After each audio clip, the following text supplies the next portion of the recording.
मेरे स्नेही मित्रों, नमस्कार। आज 8 जनवरी 2021 है, दिन है शुक्रवार और आज के इस AFEIS के लाइफ मैनेजमेंट में मैं डॉक्टर विजय अग्रवाल आप सभी का हार्दिक रूप से स्वागत करता हूं। फ्रेंड्स, कल मैंने आप सबके सामने कुरियन साहब के ज़िंदगी की एक झलक पेश की थी और खासकर उस झलक का संबंध इस तथ्य से था कि किस प्रकार कुरियन साहब क्या बनना चाहते थे, क्या करना चाहते थे, लेकिन उन्हें कुछ और करने के लिए दे दिया गया। लेकिन जब उन्हें दे दिया गया तो उसे पूरे हृदय और मन के साथ उन्होंने स्वीकार किया और उस क्षेत्र में काम करके हिंदुस्तान के सामने ही नहीं बल्कि पूरी दुनिया के सामने एक मानदंड स्थापित कर दिया।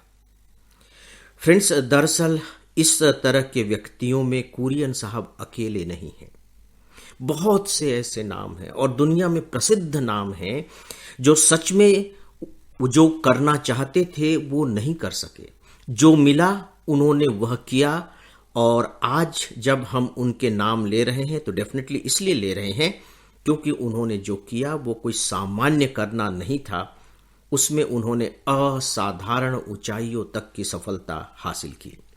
लेकिन देखिए होता क्या है, मुझे लगता है कि ये जो होता है इसे भी हमें समझना चाहिए और खासकर यदि मैं किसी बात से प्रभावित होता हूं तो मुझे उसकी फिर चौतरफा जांच परख कर लेनी चाहिए।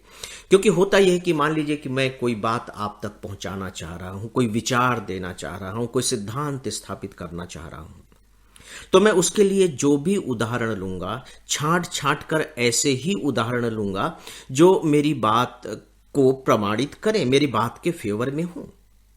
जबकि सच्चाई यह है कि मैंने जो छांटे हैं वो अपनी बात के फेवर में छांटे हैं और जो छोड़ दिए हैं उनकी संख्या इस छांटे गए से कई गुना ज्यादा है।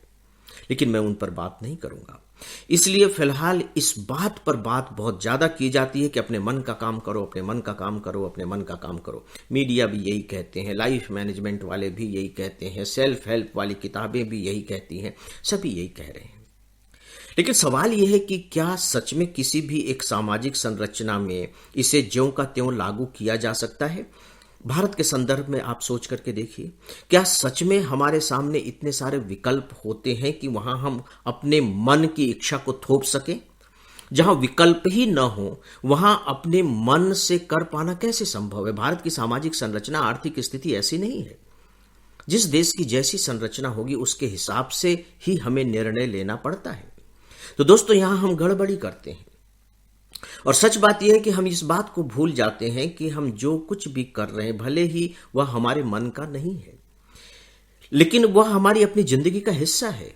उसको करने में मैं जो समय लगा रहा हूं, मेरा जो समय लग रहा है, चाहे मैं मन से लगाऊं या अनमने भाव से लगाऊं, लेकिन समय जो खप रहा है वो मेरे जीवन का समय खप रहा है और एक एक मिनट करके मेरा जीवन छोटा होता चला जा रहा है। ये जिंदगी ना मिलेगी दोबारा, ये दोबारा नहीं मिलेगी। लेकिन जब हम कहते हैं जिंदगी ना मिलेगी दोबारा तो फिर कहा जाता है कि भैया खूब एंजॉय करो यार, फिर कहां कौन कुछ मिलता है नहीं मिलता है, एंजॉय करो। लेकिन उसके साथ ये भी ऐड होना चाहिए कि काम करो। जो कुछ भी मिल गया है, केवल जिंदगी ही दोबारा नहीं मिलने की बात है, बल्कि हो सकता है कि ये जो काम आपको मिला हुआ है यह भी दोबारा ना मिले। और अभी जो मिला हुआ है, चाहे भले ही आप मजबूरी में ही कर रहे हैं, वहां सीखने के लिए बहुत कुछ है। और सच पूछे तो हम अंदाजा नहीं लगा सकते उस समय, खासकर क्योंकि हमें उतनी मैच्योरिटी नहीं होती है कि ये जो काम मुझे मिला है यह आगे चल करके मैं चाहे कुछ भी करूंगा या हो सकता है कि अपने मन का ही करने लगूं तो कितना काम आएगा। यानी कि एक प्रकार से कोई एक ऐसा संस्थान है, मान लीजिए कि मैं कहीं नौकरी कर रहा हूं, बेमन से नौकरी कर रहा हूं, मेरे घर की आर्थिक स्थिति खराब है इसलिए मुझे करनी पड़ रही है। ठीक है, चलिए, तो मुझे ऐसा लगता है कि इस तरीके से इस घटना को देखना चाहिए कि यार अभी तक मैंने जो कुछ भी सीखा है उसके लिए खुद अपनी तरफ से कुछ पे किया है, कुछ धन दिया है। तब मुझे स्कूल में सिखाया गया, कॉलेज में सिखाया गया, या मैं कहीं ट्रेनिंग सेंटर में चला जाऊं तो वो उनकी मुझे फीस देनी पड़ेगी। मैं कंप्यूटर भी सीखूंगा तो मुझे उसके लिए फीस चुकानी पड़ेगी। लेकिन यहां तो उल्टा हो रहा है। मतलब मैं काम कर रहा हूं, काम के बदले में मुझे सैलरी मिल रही है, तो यहां उल्टा नहीं हो रहा है कि मैं सीख रहा हूं और बदले में सैलरी भी ले रहा हूं, बशर्ते कि सीखने की भावना मेरे दिमाग में हो, जो कि ज्यादातर लोगों के दिमाग में नहीं होती है। हमें ऐसा लगने लगता है कि अभी जो मिल गया है बस जिंदगी खत्म हो गई, अब जिंदगी का पूर्ण विराम भी इसी से ही होगा। दोस्तों, ऐसा नहीं होता है। मैं आपके सामने बहुत से ऐसे नाम बता सकता हूं जिन्होंने काम की शुरुआत की, समय आया, उसमें बदलाव हुआ और आज वो इतिहास के स्वर्णाक्षर बन चुके हैं। ऐसे नाम आपको जानने चाहिए, ऐसे लोगों की जीवनियां आपको पढ़नी चाहिए, ताकि हम सब अपने आप को व्यापक बना सके, अपने को लचीला बना सके। आप जरा सा पढ़ करके देखिए आइंस्टीन के बारे में।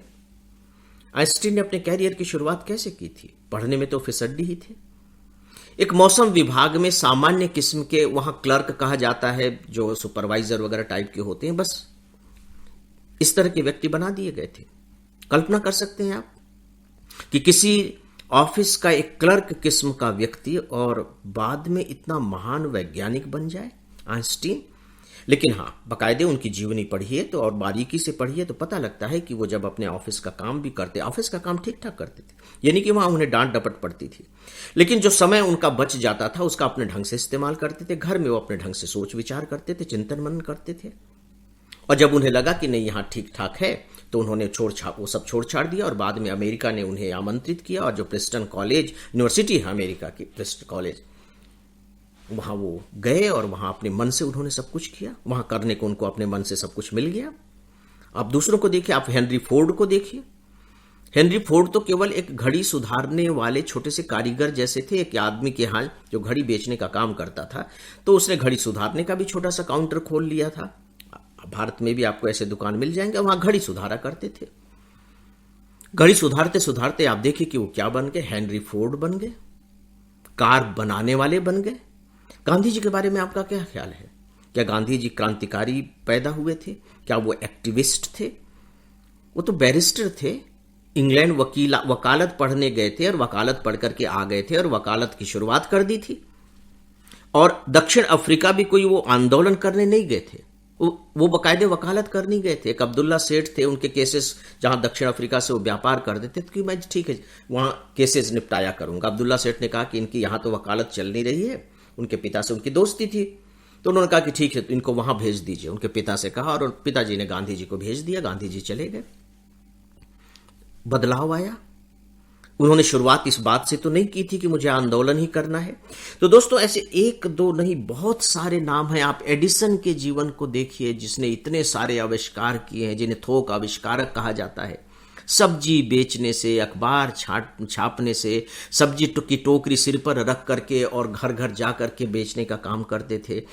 ट्रेन में अखबार बेचते थे। क्या क्या काम उन्होंने नहीं किया। फिर टेलीग्राम के दफ्तर में नौकरी कर ली, तब जाकर के आखिरी में वो थॉमस अल्वा एडिसन बने।